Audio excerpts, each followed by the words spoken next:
Welcome to Cougar Football with Kevin Donnelly.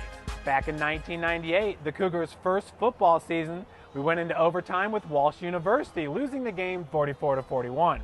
Fast forward 13 years later, and St. Francis was back in another overtime game. And again, it was against the Cavaliers from Canton, Ohio, but this time with a much better outcome. Well, it was a heck of a ball game. Walsh is a team that is down on their luck with injuries and so forth, but their record doesn't indicate it because they have played a loaded schedule. You know, they've played St. X, they played Marion, they played us. They played some good football teams. And they're scrappers. They had the opportunity to beat Marion at Marion a couple weeks ago. And I knew it was going to be a slugfest. I knew it was going to be a tough physical football game, and it was that. And we went into the game a little beat up. We had some key players out with injuries and got some more as that game progressed. But, yeah, you know, I guess the most significant replacement was freshman Antoine Campbell, who stepped in for Frank Wolf, who's had a knee injury. And, man, he played absolutely superb. He was tough, he was physical, made some great moves, read the inside zone well, and was named Offensive Player of the Week in our conference. I don't know how many yards rushing, 150, 160, something like that, and 5 touchdowns. So, you know, we had guys step up and get it done. Armando Bustamante comes in for Austin Coleman, he has 6 catches and 1 touchdown in the overtime. I thought Justin Bozier played extremely well at quarterback. Defensively, I thought we played awfully hard and made some crucial plays. We had some errors. You know, we had a critical special team error. We were up 28-14 at the time and roughed the punter and gave them the opportunity to go down and score, put them in good field position. If we'd had the ball back at that time, we'd have probably ended that ball game at about 35-14. It would have been over. But Walsh, you never quit. They kept fighting and had their opportunities, and our guys fought through it, stayed together. Great team chemistry, and had each other's back all day. So I was very pleased with our effort and our productivity and coming away with an overtime win. We like them not quite as close, but a win is a win, and we're glad to get it any way we can. And when you win as frequently as Coach D, the W's really start to add up. This past Saturday marked the 250th victory for Coach Kevin Donnelly. Well, I guess it means I've been doing this a long time. You know, I've been very blessed to have come in contact with a lot of wonderful young men that I have coached through 30-plus years. And, you know, it just keeps on coming. You know, I love this team. I love the kids that we have. And, you know, I look back at the guys that were part of building the foundation of this program, and the tough times that we had. And, you know, you grow closer together through the tough times and fight through adverse circumstances. And, you know, it's very rewarding to me to see how well guys are doing after they finish their experience here. There is a real opportunity, I think, to grow, mature, learn discipline, learn commitment through the involvement with football. You learn that it's not all about yourself, but it's about the group, it's about the team, it's about the corporation. And I had a call from Derek Alderman, an outstanding player back through 04, 5, 6, a very successful businessman now. And he called me and he said, you know, I just want you to know, Coach, that, you know, the things that I took through football, I've applied to my own business, and it's proven successful here as well. So those are the kind of things that you just love to hear and see, and make it all worthwhile. So those 250 wins, there's a whole lot of people involved, from players and coaches and support group, great administration, that all get credit for that. This week, credit was given to junior strong safety Eric Humphrey, among others, as he was awarded the team's Defensive Player of the Week. Going to keep him locked up until game time. He's ready to go. He'll play well. He'll play hard. Got a lot of Warren Central buddies, and the other sideline. So he's looking forward to the game. He's excited about it. He's a tough kid, a heck of a football player. Eric will play well. And I'm sure he's going to be a big factor in this football game. Just watching the film, I'm pretty amped to, well, Dexter Taylor, now he's an old guy from Warren. I'm pretty psyched to go against him. He's one of the receivers, and he's good. He's one of their main guys, and just excited to see him, back in action, as well as Jeremy Finch. And I know a lot of people there, so I want to play.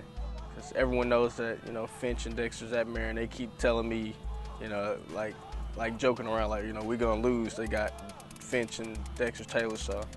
But, it doesn't get to me. I don't think we're going to lose. But, yeah, we talk football a lot. I laugh it off, Like, they haven't beat us yet. And it's going to keep going. It's going to take more than a couple players to beat the whole team. And what Humphrey brings to this team is excitement, most recently versus the Cavaliers. The strong safety from Warren Central High School displayed the perfect form tackle, which is not easy to do in a game situation, and Hump did it 3 times. Not Often at all. It's actually pretty rare, and when you get the chance, you got to take advantage of it and make the perfect tackle. But I got lucky, it happened for me 3 times, so I had to get him. Really, I would have to say for him. He just kind of ran to me. I got down low. I was able to pick him up and scoop him. But yeah, I got the running back twice and the quarterback once. I felt great. I had him in the air. I'm just thinking, like, I got him in the air. Just had to slam him down hard. Get everyone excited. The whole sideline was hype. Everybody coming off, shaking hands, talking about, there you go, good hit. It was a good response. Eric's been getting good responses from his teammates all season as the originator of the Boom Squad. Just bring some fire, bring some energy here. Coming from Warren, we had a lot of chants, a lot of slogans, just a lot of rowdy, and I'm always used to that. So I feel like it made me play always better. So I figure I bring it here, make them play better. And everyone likes a good chant and get excited before a game, so I feel like we need that, so thought I'd bring it here.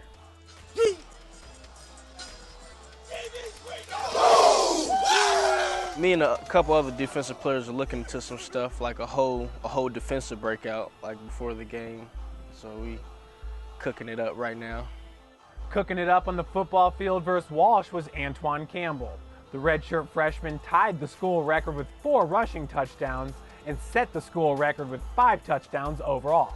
Well, you just got to go out there and make the most of it. I've been waiting for this all season to go out and kind of show everybody what I can do and just kind of make a name for myself, and I was presented that opportunity on Saturday to go out there and just show what I can do. I've never been a flashy guy. I just kind of go out there and I just kind of a downhill running. That's always how I've been since I've started playing football, so I just kind of like to go north and south. I'm not really a flashy guy like Frank or Coleman or anybody like that. I just kind of like to get downhill and lower my shoulder and try to make people break off my tackles. It's the first time I've really got to get in the groove all season. Like usually I'll just go in, I'll get a couple carries and I can't really find my rhythm, but that first drive I found a rhythm and I knew it was going to be a fun day. Getting a rhythm of how the guys tackle and where people are going when you make the cuts and just learning what the defense is doing. And I feel like I get stronger as the game goes on, so the more carries I get, the more comfortable I get in there and I can be relaxed and just go out there and play my game. And part of Antoine's game is rattling off 61-yard touchdown receptions, just like he did versus the Cavaliers to help put the Cougars up 28-14. Kobe had a great cut block, and if you have a great cut block, you're going to get a good play out of that. And then Bryce blocked his guy, so his back was towards the sideline, so I just read the seam and I just took off. You want to kind of be patient, but once you get the ball, you got to go because it's a quick outside play, so you got to go. So as soon as I saw that cut block and Bryce's perimeter block, I saw the seam and I just took off. And word of Campbell's record-setting day took off when friends and family from his hometown of Springboro, Ohio, found out about Antoine's big game. I'm real close to my coaches. After the game, all my coaches were calling me and asking me how I did. And my brother, two of my brothers still play at Springboro, so I still have ties there. And it's a real family-oriented place. So I'm still in touch with guys back there and all my coaches and teachers and stuff. My junior year, we were 7-3, and my senior year, we were 8-2, and we fell short of making the playoffs. It's kind of tough to make the playoffs in Region 4. being in the G-Walk.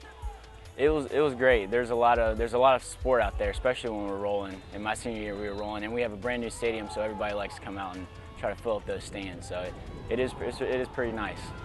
I think we were 6-0, and we were having a good year, and we were looking like we were going to be in the playoffs for the first time, and we fell short. We had a 1-point loss against our rival, and we were still looking like we could make the playoffs, and then we got knocked off by Trotwood, so we fell short of that. But I mean, the guys out there love us, so they like to come out and support. My brother plays running back and safety, and he's a senior, and they're struggling this year. They're not really doing as great. They're kind of down year. And my younger brother is a freshman, and he plays receiver. In my senior year, it was all older guys, but they've got a lot of sophomores and juniors who are going to come up and make plays. So I think they're continually getting better, and this year is just kind of a down year to kind of work out some kinks. But I think they'll make the playoffs upcoming. Coach Wilhite's a great coach. With each great performance from our athletes comes a story of the people who have influenced their lives. For Eric Humphrey, that influence started in the 2nd grade. 2nd grade is the year I started football, and it was all because of my dad and my first coach. His name was Clifford Glover, Coach Glover. He actually coached at Valpo, and I got to see him a couple years back when we scrimmaged them. But I would have to say, like, as far as my first, beginning of passion for football, I had to say it came from my first Coach Cliff and my dad, Kevin Humphrey. In 2nd grade, we had like playoffs in the Super Bowl. My team ended up winning the Super Bowl. So yeah, it was fun throughout the whole season, and it really made me love football. He knew how to work with kids well. Like we were little kids. You can't really yell at them. You just gotta, if they do something wrong, tell them. Just tell them in the right way they're doing it wrong. You can't yell at a little 2nd grader for messing up a block. He's in 2nd grade, so he just came. Come on, you can do it. Go ahead, and if you do it, you get some kind of reward. You don't gotta do sprints or something after practice. So I mean, he just worked with kids well, and just knew how to speak to people. Marion University's been letting its play on the field do the talking for them. The Knights only have 3 games remaining on their schedule and will enter Darcy Stadium with a 7-0 record, having outscored their opponents 274-34. They also bring with them the nation's #1 defense. They started playing in August. Actually, we went down 2 weeks before we opened up and watched them against Olivet Nazarene. So yeah, I mean, I knew they were talented. Got a lot of Division I transfers.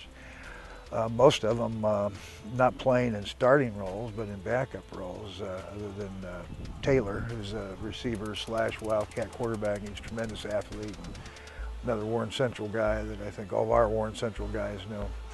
So yeah, you got a little rivalry there because a lot of these kids played high school with each other or against each other. So it'll be a spirited football game. I understand that Marion's bringing up their band and all that sort of thing. So it'll be a great game day atmosphere.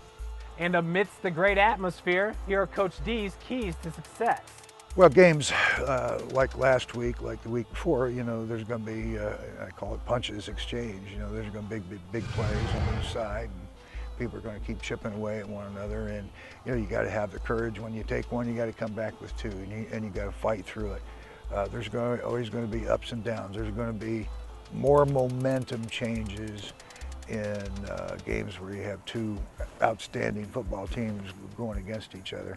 And it's about who has the character to overcome and turn that momentum back once it gets going in a different direction.